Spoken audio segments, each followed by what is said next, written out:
We're always told that modern medicine is this incredible machine that can fix almost anything.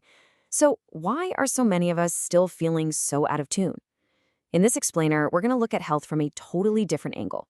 What if it's not about fixing broken parts, but about tuning a really complex, beautiful symphony? It really starts with this strange paradox that's sitting right at the heart of modern medicine.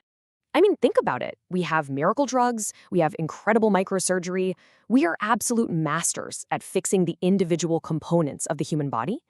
And yet, things like chronic conditions, these systemic illnesses, they're just going up and up. So it begs a really important question.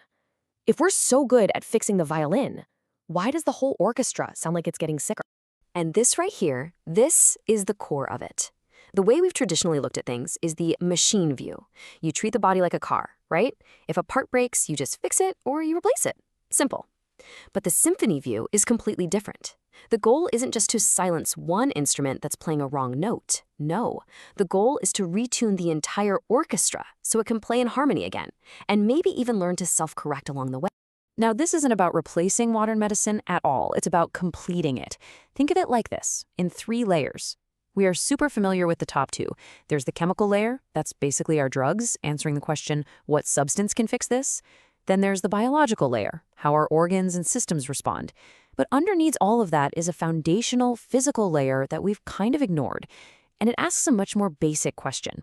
Is the entire system even operating in a stable rhythm? Is its fundamental energy state okay? But look, for this whole symphony idea to really mean something, it can't just be a nice metaphor. It has to be grounded in real, measurable science. And I get it. When we start talking about things like vibration and resonance, it's easy to think we're drifting into some abstract, new agey territory. But we're not. These are hard and fast concepts from physics, and believe it or not, they're already at the core of some of our most advanced medical tools. Just take the MRI. We all know what that is. An MRI doesn't pump any chemicals into your body. It is pure physics. First, a huge magnetic field gets all the little hydrogen atoms in your body to line up. Then a radio pulse makes them all vibrate or resonate at a very specific frequency. And then, and this is the amazing part, the machine just listens. It listens to the tiny signals those atoms release as they calm down, and a computer turns that music into a picture. It's literally reading the physical state of your body. The success of the MRI is just undeniable proof of concept. It shows we can understand what's happening deep inside the body using physics alone. We are already listening to the body's resonance. The foundation for this whole way of thinking is already set up in our hospitals. So, if the body truly is this incredibly complex symphony of vibrations and rhythms, well, that leads to a pretty obvious question, doesn't it? Who is the conductor? I mean, with billions of things happening at once, from your heart beating to your nerves firing to your cells dividing, what or who is standing up there with a baton directing this whole performance? And the answer is kind of mind-blowing. There isn't one. There is no single conductor. Nature is smart. It avoids single points of failure. So instead of one central boss, life uses this decentralized, self-organizing intelligence, where every part is constantly talking to every other part to maintain the overall harmony.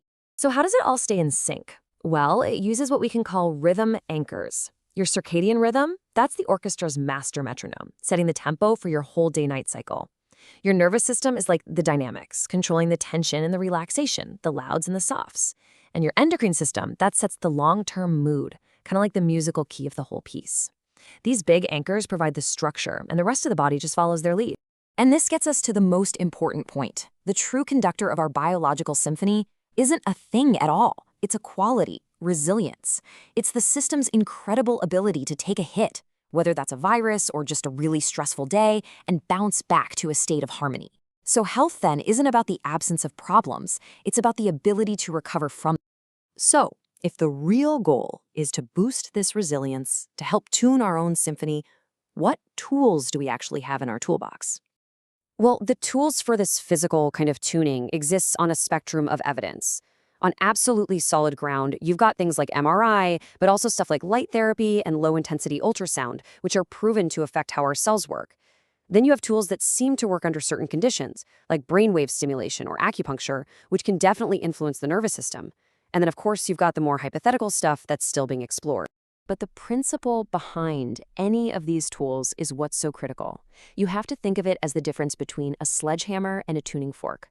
It's not about blasting the body with a huge amount of energy. It's about giving it a subtle, resonant little nudge that helps the system find its own way back to harmony. The goal is to support the body, not to overpower it. Which brings this whole big idea down to the most important level there is, how we can actually apply it in our own daily lives.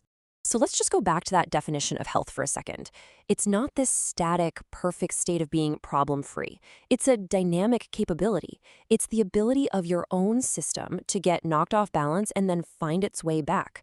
It's all about being resilient. And that right there is why your lifestyle is so incredibly powerful. It's not just a boring list of do's and don'ts. Every single choice you make, when you go to sleep, when you eat, how you move, each one is an act of daily, continuous tuning of your entire biological symphony. So what does this daily tuning actually look like in practice? Well, first, rhythm. Sleep and getting natural light are just non-negotiable. They set the master metronome for your whole body. Second, signals. Eating at consistent times gives your body a predictable energy signal, which helps your metabolism stay on beat. Third, elasticity. Regular, rhythmic movement keeps your body adaptable and ready to respond to whatever life throws at it. And finally, noise reduction. Managing all the information overload and emotional stress. That's like turning down the static in a recording studio so you can hear the body's natural harmony more clearly.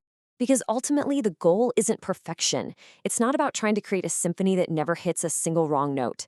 That's impossible. Life happens. The real goal is to cultivate a symphony that is so resilient, so well-tuned, and so harmonious that when it inevitably faces a challenge, it just won't fall apart.